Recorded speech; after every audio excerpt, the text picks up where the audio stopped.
Makita po natin dito, ito yung mga gagamitin sa pagwa-wakeboarding.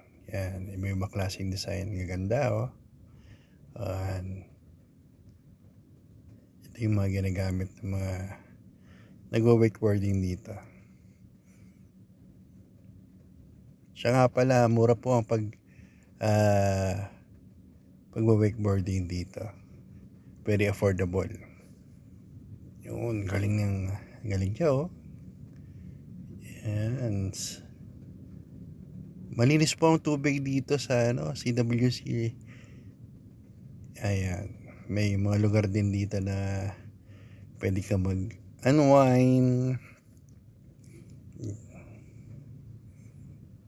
Dami restaurant. Tsaka masasarap ang pagkain. Affordable din po yung mga price nila. Yan. Yung mga lutong Bicolano.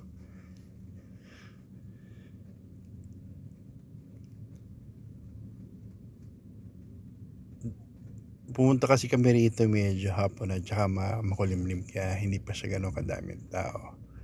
Pero pag mga ordinary days dito, or lalo siguro mga summer or Saturday, Sunday, napakadami ditong tao para pasyalan at saka mag-try mag-wakeboarding. Kasi mura nga siya at saka magandang lugar. Tsaka napakasarap din matuto ng mag-wakeboarding. Yung mga parang bahay kubo po. Ito yung para makasiguro mga rest house na pwedeng ma-rentan overnight or ilang days. Yan. Tapos mayroon din siyang pool. Yan. Yan nililinis bagong palit ng tubig. Talagang malinis siya. Pero dito mga ganito, pwede ka mag-unwind. Yan. Pwede ka mag-sunbathing. Yan. Daming amenities po dito sa CWC. Tsaka bantay sarado talaga siya. Yan. Safety ka. Kasi may talagang siguradong may safe ka dito.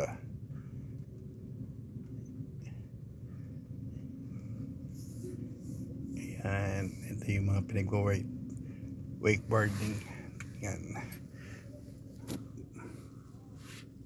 Malawak po siya. Malawak po itong CWC. Yan. Tutur ko po kayo dito. Ito po yung isang amenities dito sa CWC. Yung mga ATV, mga all-terrain vehicles na pwedeng yung rentahan para magamit, patry pagkatapos yung mag-wakeboarding. Ito naman, ATV. Yan. I love Camsur, Camarines Sur.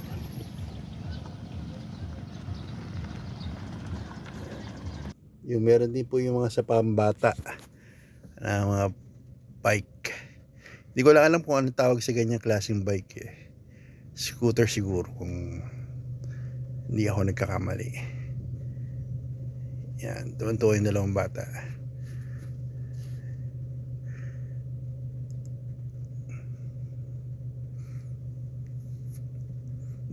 Sa parking naman po, wala naman po tayong problema. Malawak din po ang parking.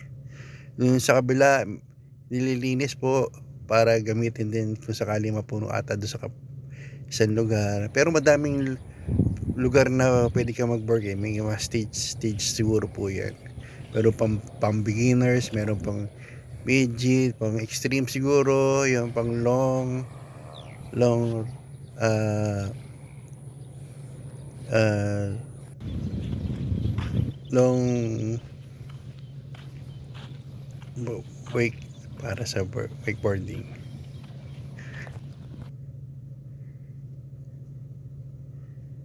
Yan, ito yung sa mga beginners. Kompleto sa gadgets din siya, saka safety helmet, safety gears. Tsaka mabait po yung mga instructor dito.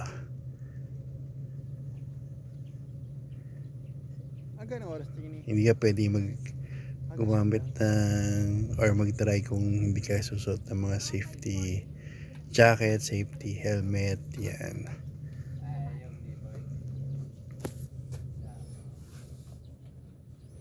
Libre din po ang pagturo dito. Basta magbayad ka lang ng rental nila. Tuturuan ka din. Libre. Pero mas Tuturo sa mas inyo mura ba to, safety, na? tsaka kung paano mga technique, tsaka tricks. Papunta doon. Paghawak, tsaka sa Papunta doon. Nakaharap din mga pagtayo, board. Papunta yan. dito. Harap dito ang board. Para hindi ka mapagod pa tabi. Yun na yun. Basta, Libre po yung pagturo nila. basta hintayin mo lang po yan. Napakabait po ng mga instructor dito. Kaya squat lang po. Nakabend yung binte. Squat lang. Pati yung mga gamit nila, ang ganda. Yes, yung bend. Yung bigat dito. Sabi. Para makuha mo yung balance. Steady Yung- lang po. Wag lang hilahin yung handle. Try na Kasi siya. kung hilahin mo yun, tutumba ka po.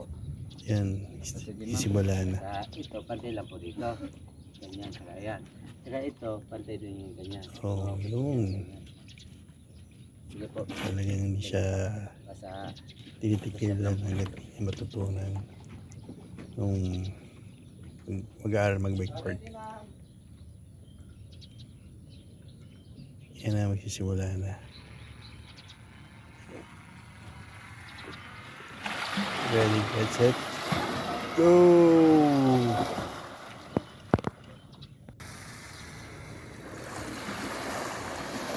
Nagkaroon siya. Ito, second try.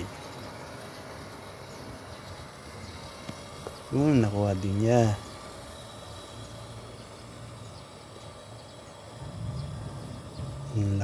Lawak din po no, sa mga beginners.